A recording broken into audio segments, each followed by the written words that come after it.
Alright everybody, so we got a fun video in store today. We are doing another competition. So just like the Photoshop battles, we decided to do something a little bit more kind of fun, traditional, creative, I don't know, whatever you want to call it, but we're doing a long exposure competition. Basically the rules of this is we had to pick a concept, just pick a place, pick an idea, try to make it our own, try to make it as creative as possible, and it had to be a long exposure obviously, so really what defines a long exposure? Anything over like a couple seconds. Yeah, a couple seconds at least.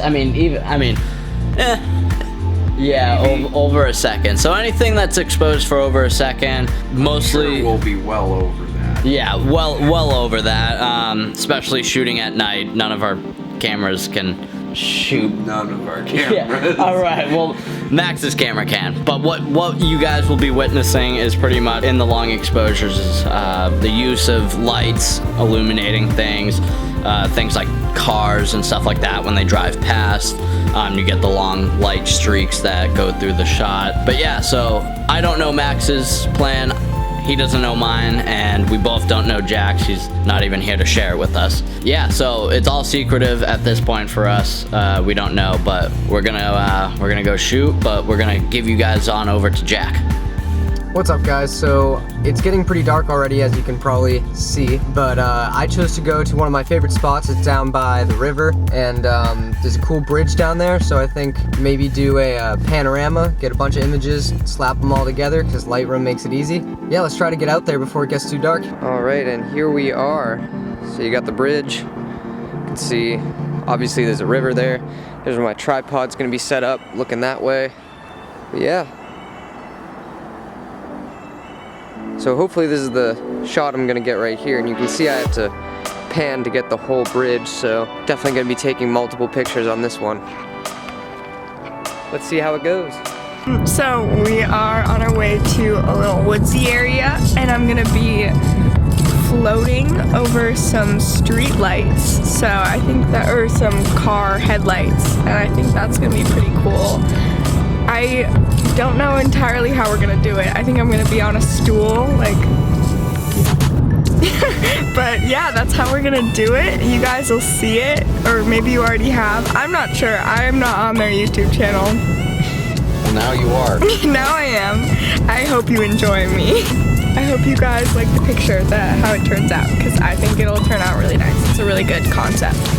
So I guess the whole concept is to have Madeline here levitating above the light trail. So we're kind of mixing the long exposure and the regular exposure, so you get the sharpness of like the hair and stuff like that with the light trails of the long exposure. So I think that could be pretty cool. I guess we're gonna go take a look and see if we can make this work.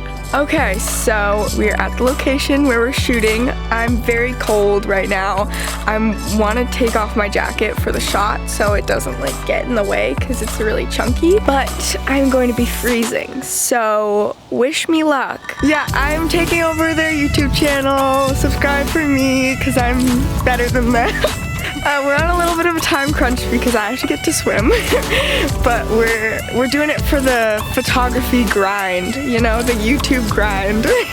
I am taking over this. Okay, so we just got the shot of me on the stool, like hovering, like arching my back and just looking like a preposition. I don't know why I used that, okay. I'm taking the picture. I should get credit for this. I'm taking the picture of his car driving by, so I'm half photography right here. All I'm saying is that stool hurt, and our picture should win. Just saying. Okay, so I just took the picture. Max drove by. I can give you a little behind the scenes tour. He's coming back around, but the camera was just on the ground. Max drove by, and now he's driving back. Or he might be leaving me in the middle of the woods, but if he does, joke's on him. I have both of his cameras, so. We got the shot, but we have to bring it into post now to see if this will all work, but I think it will. Really excited. And I'll talk to you guys more about it in editing. See ya.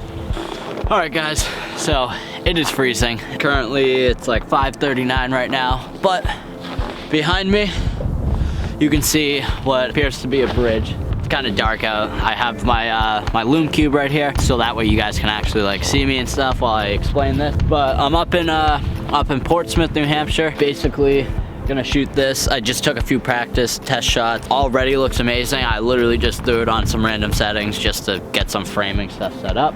Super excited. I honestly have to say, like, I did not really plan for this. Max planned really well for this. Max had like a really good creative idea. I'm gonna do some things. I have a few ideas now that I'm out here actually experiencing it. Drove around a little bit just trying to find an actual good spot to take a photo, and found this bridge that already has lights on it.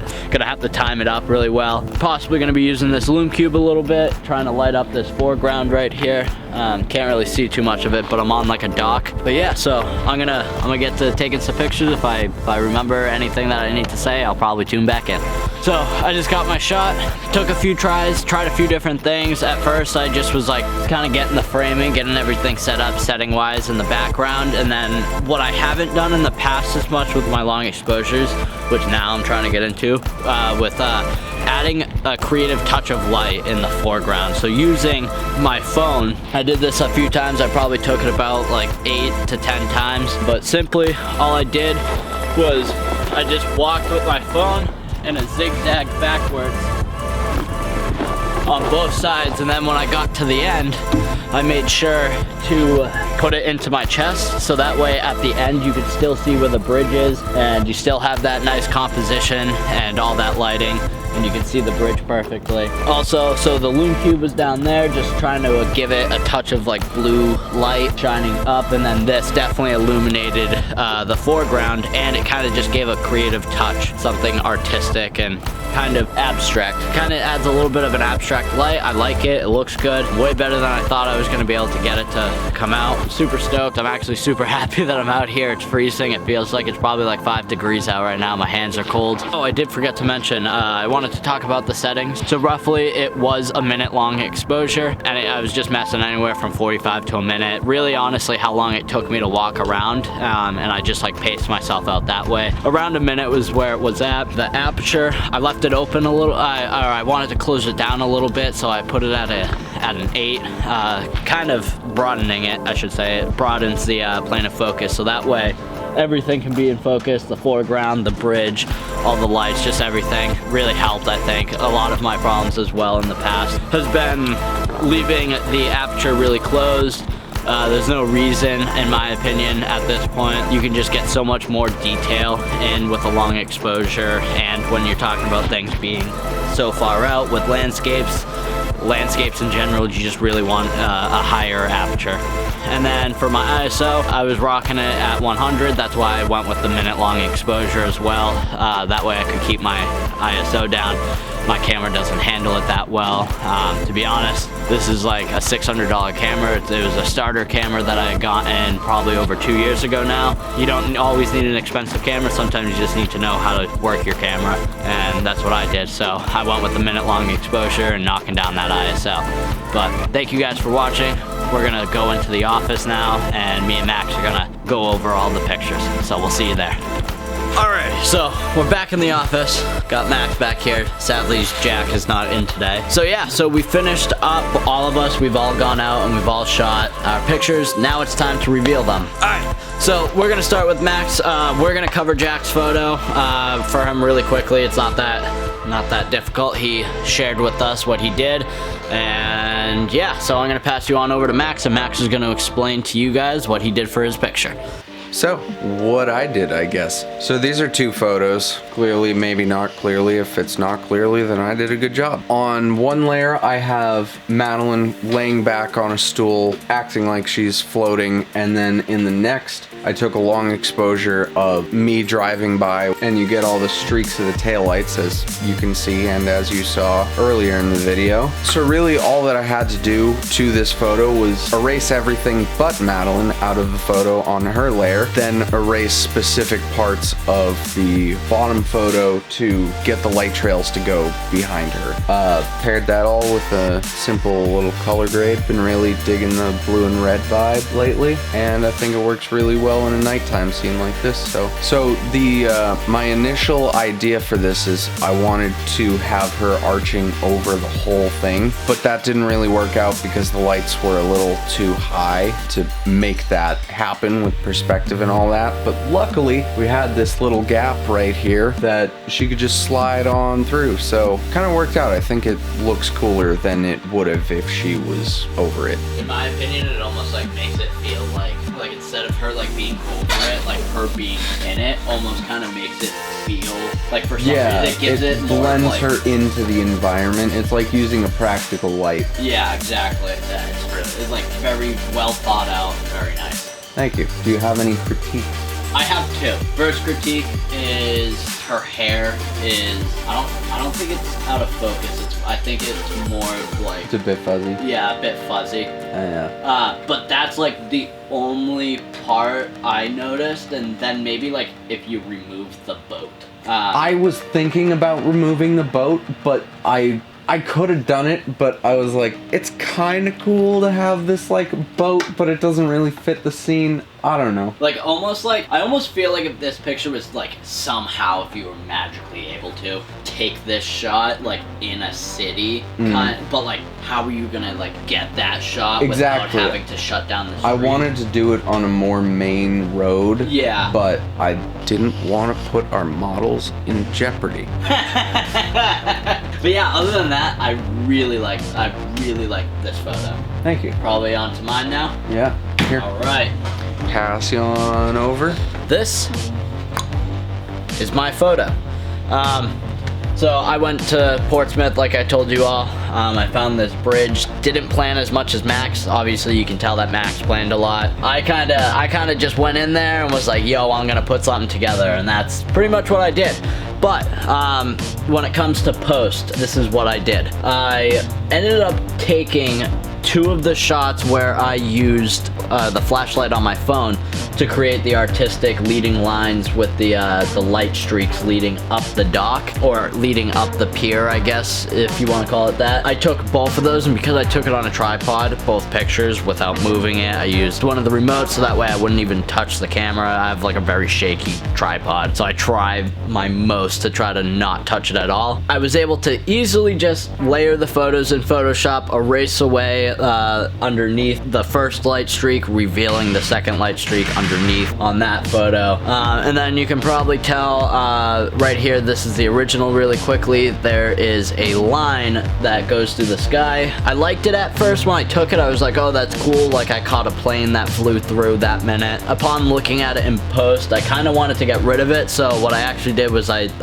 just erased with a large feather eraser in Photoshop, removing it and revealing the sky that was in the second photo underneath it. And then probably my favorite touch that I did, other than obviously adjusting all of the colors and stuff like that inside of Lightroom, was the layer that was underneath it. The bridge had a slightly off-colored bluish purple to it, and I didn't even realize this at first, but I accidentally erased part of the bridge, and I noticed that it had a different color, so then it gave me an idea while I was editing it. I took a large eraser, like made the brush very large, and then I just clicked once on both towers near the back of it, and it kind of gave it just that little touch of blue purple light that kind of just contrasted the rest. In the original photo that I was gonna go with, the whole entire tower to the bridge was just straight up purple, but this kind of added extra color, and in my opinion kind of gave it that little touch that really sold me on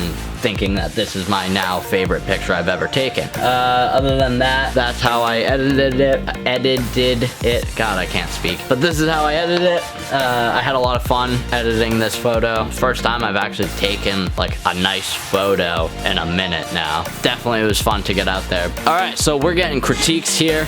Max is gonna chew me apart probably for something. I saved these. We talked about it this morning. I saved the critiques for the video, so you're getting the raw reaction from Joe. The first one, you literally could not have done anything about unless you wanted to spend like a couple centuries in Photoshop doing this. I love the leading lines coming into the bridge, but then the bridge isn't centered. Centered, yeah. On the leading lines. Okay. And that just kind of like, oh, really? Other than that, great use of leading lines. 2 is I probably would have put the loom cube in a different place, maybe off to this side of the photo and raked it through the fence over here. Yeah, the fence, like so clamping you could get, it. like some shadows. I mean, you have like the snow and the ice on the boardwalk, so you have some interest, detail in the foreground, but if you could have lit that up More. I think that would have brought up the foreground a little bit. Okay. And number three. 3. This is my third and final. I maybe would have toned down the frequency of the waves in the lines. Maybe made them like smoother. It's just kind of a bit distracting, I think. Okay. And on specifically the top one on the left, kind of looks like it blends in with the background. Yeah, like it looks like it's out over, like it looks like, I can kind of see what you're saying right now. Like it looks like that could be just an overexposed like part of the image, like off in the distance. Yeah. But overall, I think it's a good photo. I think it's my best so far. Trying to remember all your photos. I think so. Yeah. Yeah. Still my favorite. Definitely. Well, I mean, you used to give me way harder critiques way back. Yeah. Way back when, so I'll take those critiques. Those are some things. Just the 3. Yeah, I'll take just the 3 instead of the delete the picture and start over. And the reveal for Jack's photo when Jack's not here, but we're still gonna do it, and there it is. I just spit everywhere. So yeah, so that's Jack's photo. Max, maybe you can explain some of the work that went into Jack's photo. So this is a massive image in resolution speaking. It's also a massive bridge, but what did you say, 14K? Yeah, something like that, 14K. Something like that. So what Jack did was he took a bunch of long exposures, which he's done before, and I think it's a really cool idea is to take a bunch of different long exposures and stitch them together as one panorama in Lightroom, because you get this insanely high detailed image, which I don't think we can zoom in on this, but if you do zoom in on it, you can, I think it was this one, you can almost read the text on the bridge. It's insane. It's a really cool shot. I don't know how the reflection in the water ended up being that clear. That blows my mind. That the reflection in this water right here probably is like my favorite part. It's just so symmetrical. The support beams like meet at the water, and it's just like the reflection starts from there, and it's such a high detailed photo that the reflection like looks crystal clear. And also, the water must have been glass on the day of shooting, because in a long exposure, if the water's moving, that reflection is going to be moving around. So you typically, with the style of long exposures, is you get a blurry reflection. Yeah, you get like a glossy, like blurred, it looks like someone like applied a Gaussian blur. But not the case with this, and it looks really cool. It looks like just a standard photo. But yeah, there's a lot of colors in this. I think my favorite part about it is the lights themselves, because if you look at the lights, it looks like he almost had like a star filter on. Yeah. But I know he doesn't have a star filter. But it looks really cool. It's like just a bunch of balls of light hanging around. Yeah. It's really cool. I like it. Any critiques? One thing I would have done, and this is just me being like nitpicky about my color temperatures here, is in the far right of the image and in the far background we have an orange light coming from various sources, I don't know where. And then on the bridge underneath we have a yellow one. I may have color picked that and made it match the orange to get a more uniform color. But other than that, I think it's a solid photo. But yeah, overall, great photo. Gonna give you a 1 photo, 2 photo, and 3 photo to look at. Take a good gander, figure out which one that you guys like. Comment in the comment section. That sounded dumb. Comment in the description. Comment comment somewhere. Comment who you think should win. Definitely take a long look at these. All of these photos, in my opinion, is some of our best work. This competition literally pushed all of us to be creative. We all did it on our own too. If you had to tell me who to pick from, I honestly got, I don't think I could pick right now. Yeah. Yeah, we can't. But yeah, we had a ton of fun. Thank you all for watching. If you guys have any like suggestions for like what kind of competitions we should do, please just leave a comment below. We've done the Photoshop, we've done the long exposure, we've been thinking of some other ones, but we want to know what you guys also think. But thank you so much, and we'll see you guys again.